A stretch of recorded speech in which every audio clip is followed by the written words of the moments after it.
Canada में हुआ है रियल मनी हाइस्ट। जी हाँ, अगर आपने मनी हाइस्ट सीरीज देखी है, प्रोफेसर को आप ठीक से जान रहे हैं, तो आप समझ गए होंगे मैं किस बारे में बात कर रहा हूँ। मैं बात कर रहा हूँ एक डकैती के बारे में जो कनाडा में हुआ। 6,600 सोने की ईंटें पार कर दी गई। जी हाँ, एक दो नहीं, 6,600 सोने की ईंटें जो कि 24 कैरेट गोल्ड से बनी हुई थी। क्या है पूरा मामला, भारत से कैसे तार जुड़े हैं और कैसे इसका संबंध मनी हाइस्ट से है, आइए जानते हैं दुनिया की सबसे बड़ी डकैती के बारे में। शुरू करते हैं। तो तारीख थी 17 अप्रैल 2023। कनाडा के समय के अनुसार दिन के 3:56 पर स्विट्जरलैंड के ज्यूरिख शहर से आ रही एक फ्लाइट कनाडा के टोरंटो शहर के पियर्सन इंटरनेशनल एयरपोर्ट पर लैंड होती है। इस फ्लाइट से शुद्ध सोने की 6,600 ईंटें और लगभग 2.5 मिलियन डॉलर यानी कि 21 करोड़ से ज्यादा की फॉरेन करेंसी लाई गई। सोने का कुल वजन 400 किलो था, जिसकी कीमत 173 करोड़ रुपए थी।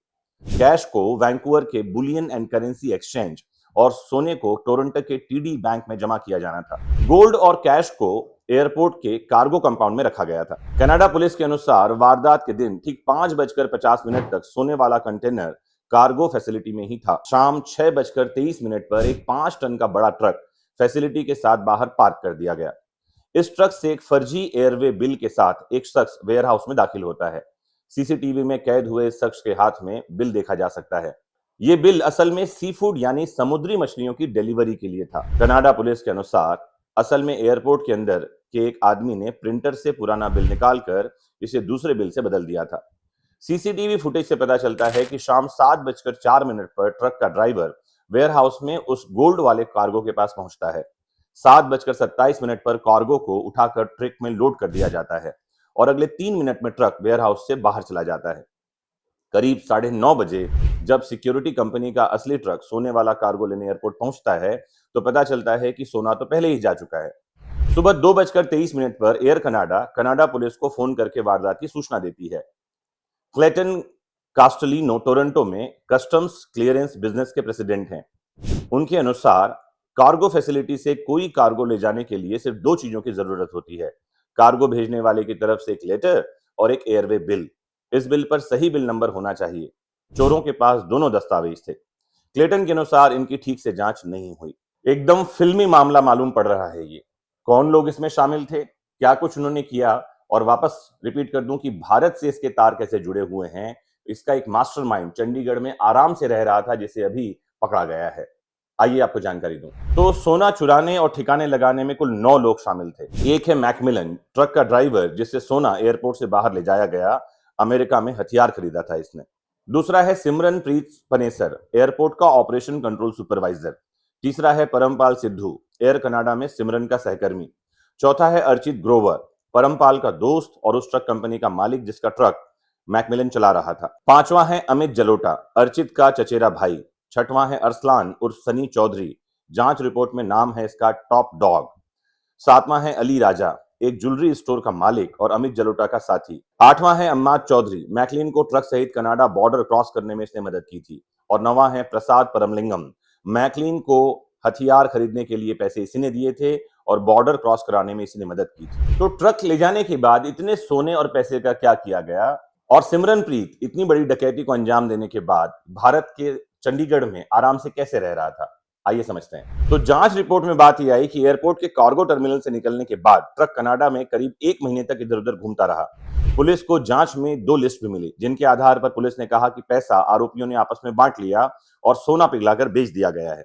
उससे जो पैसे मिले उसका इस्तेमाल बंदूक खरीदने में किया गया, जबकि सोने का बड़ा हिस्सा दुबई या फिर भारत भेजा गया। On the trail of African gold नाम की स्विट्जरलैंड की एक इन्वेस्टिगेशन रिपोर्ट के अनुसार साल 2022 में अफ्रीका से 66% यानी करीब 405 टन सोना गैर कानूनी तरीके से दुबई में आया है।